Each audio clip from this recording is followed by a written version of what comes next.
আসসালামু আলাইকুম everyone, welcome to learn English with Faruk. বরাবরের মতো আমি ফারুক হুসাইন আছি আপনাদের সাথে।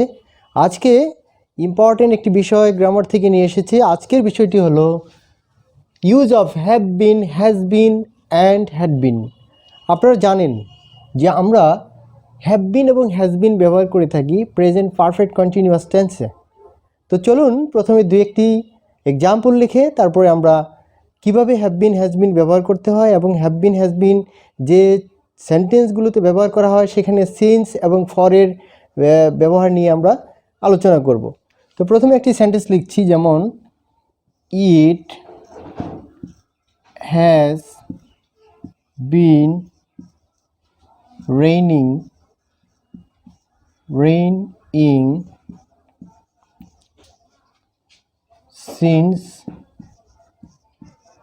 morning.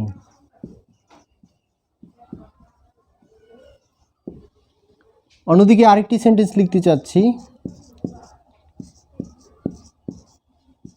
I have been reading a book for 5 minutes.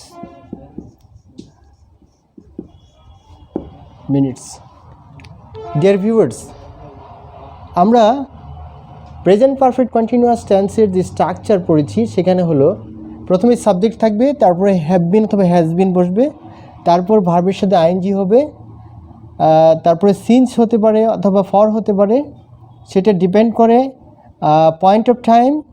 আর একটা হলো পয়েন্ট অফ টাইম, আরেকটা হলো পিরিয়ড অফ টাইম, এই দুইটা বিষয়ের উপরে। তো এখানে আমরা প্রেজেন্ট পারফেক্ট কন্টিনিউয়াস টেন্সের যে স্ট্রাকচার সেই স্ট্রাকচার অনুযায়ী দুটি সেন্টেন্স লিখেছি। প্রথমটি হলো it has been raining since morning, আর অন্যটি হলো I have been reading a book for 5 minutes। দেখুন এখানে আমরা হ্যাজ বিন ব্যবহার করেছি আর অন্যদিকে আমরা হ্যাভ বিন ব্যবহার করেছি। এখানে ইট হলো third person singular number, third person singular number হওয়ার কারণে এখানে হ্যাজ বিন ব্যবহার করেছি।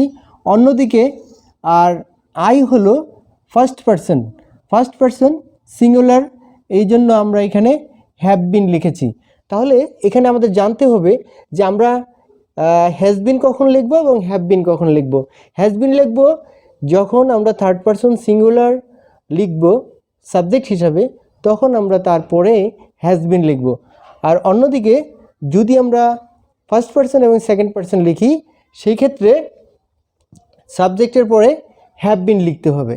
আর একটি ব্যতিক্রমী নিয়ম হলো যে যদি থার্ড পারসন প্লুরাল নাম্বার হয় সাবজেক্ট, তবে আমরা সেখানে হ্যাভ বিন লিখব। ফর এক্সাম্পল দে, এখানে যদি দে লিখতাম তাহলে হতো দে হ্যাভ বিন রেইনিং, এখানে যদি দে লিখতাম they have been reading a book for 5 minutes।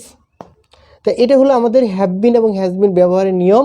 আর এখানে আসুন সিন্স কখন হবে আর ফর কখন হবে।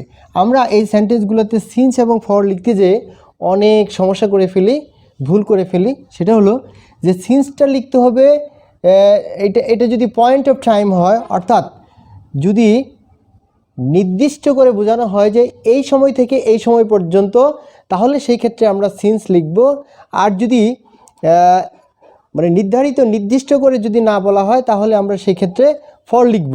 দেখুন এখানে আমরা লিখছি ইট has been raining since morning, অর্থাৎ মর্নিং মানে একটা টাইম দেওয়া হয়েছে এখানে, পয়েন্ট অফ টাইম যেটাকে বলা হয়, যে মর্নিং থেকে অর্থাৎ সকাল থেকে বৃষ্টি হচ্ছে, এই জন্য আমরা এখানে সিন্স ব্যবহার করেছি। অন্যদিকে I have been reading a book for 5 minutes, এখানে 5 মিনিট ধরে একটা বই পড়ছে, এখানে তো বলে নাই যে এতটা থেকে এতটা পর্যন্ত, এখানে কোনো এরকম নির্দিষ্ট করে কোনো টাইমিংয়ের কথা এখানে বলা হয় নাই, দ্যাটস ওয়াই এখানে আমরা ফর ব্যবহার করেছি। এবার আসুন আমরা যদি এই সেন্টেন্সগুলোকে নেগেটিভ করতে চাই, অনেকেই কিন্তু এখানে অনেক ভুল করে ফেলে। যেমন এখানে লেখা আছে ইট has been raining since morning, তাহলে এইটাকে যদি আমরা নেগেটিভ করতে চাই তাহলে আমাদের হবে it has not been raining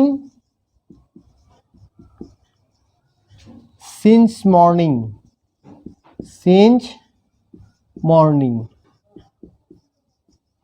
অন্যদিকে আরেকটি সেন্টেন্স লিখেছিলাম এখানে, এটাও যদি লিখতে চাই তাহলে হবে I have not been reading a book for 5 minutes। Dear viewers, এখানে আমরা যে ভুলটা করে থাকি, ইট হ্যাজ বিন নট লিখে থাকি, না সেটা হবে না, এখানে হবে it has not been raining since morning. অন্যদিকে আমরা এখানে হ্যাভ বিন নট লিখে থাকি, অনেক সময় সেটা ভুল হয়। আমরা লিখবো এভাবে, I have not been reading a book for 5 minutes। এখন আসুন, তাহলে আমরা এইগুলো প্রশ্ন করতে গেলে তাহলে আমাদের কেমনে হবে? এইগুলোকে, এই সেন্টেন্সগুলোকে আমরা যখন ইন্টারোগেটিভ সেন্টেন্সে পরিণত করব, তখন আমাদের নিয়মটা হবে এরকম, আমাদের এই হ্যাজটা সামনে চলে আসবে, হ্যাজ, তারপর ইট বিন রেইনিং সিন্স মর্নিং। সবশেষে একটা সাইন অফ ইন্টারোগেশন দিতে হবে। তারপরে শুন, এই সেন্টেন্সটা কীভাবে লিখবে? তাহলে এখানে হবে have I been reading a book for 5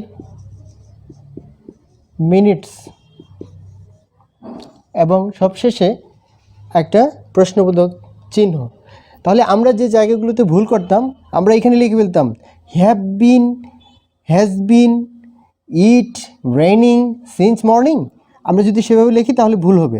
আর এটা কারেক্ট যে has it been raining since morning, আর এটা হলো have I been reading a book for 5 minutes।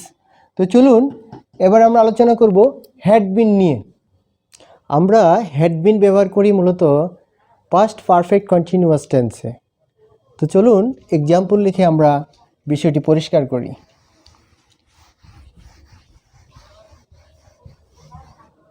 For example, we had living, we had been living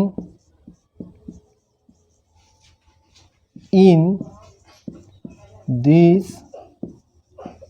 house। এখানে সাবজেক্টের পরে had been লিখেছি এবং ভার্বের সাথে আইএনজি যুক্ত করেছি, তারপর আমরা অবজেক্ট লিখেছি। আমাদের পাস্ট পারফেক্ট কন্টিনিউয়াস টেন্সের যে স্ট্রাকচার এবং যে শর্ত রয়েছে, সেই শর্ত অনুযায়ী আমরা এটা লিখতে সক্ষম হয়েছি। এটা হলো আমাদের পাস্ট পারফেক্ট কন্টিনিউয়াস টেন্স। এখানে আমাদের নিশ্চিত হতে হবে যে আমরা কোন সাবজেক্টের পরে আমরা হ্যাড বিন লিখব। দেখুন, এইখানে হ্যাড বিন লেখার ক্ষেত্রে কোনো ধরাবাধা নিয়ম নেই। আমরা যে কোনো পার্সনের ক্ষেত্রে, যে কোনো সাবজেক্টের ক্ষেত্রে আমরা হ্যাড বিন লিখতে পারি, এছাড়া অন্য কিছু লেখার এখানে কোনো সুযোগ নেই। তো এরকম আরেকটি সেন্টেন্স আমরা লিখি, যেমন I had been doing the work.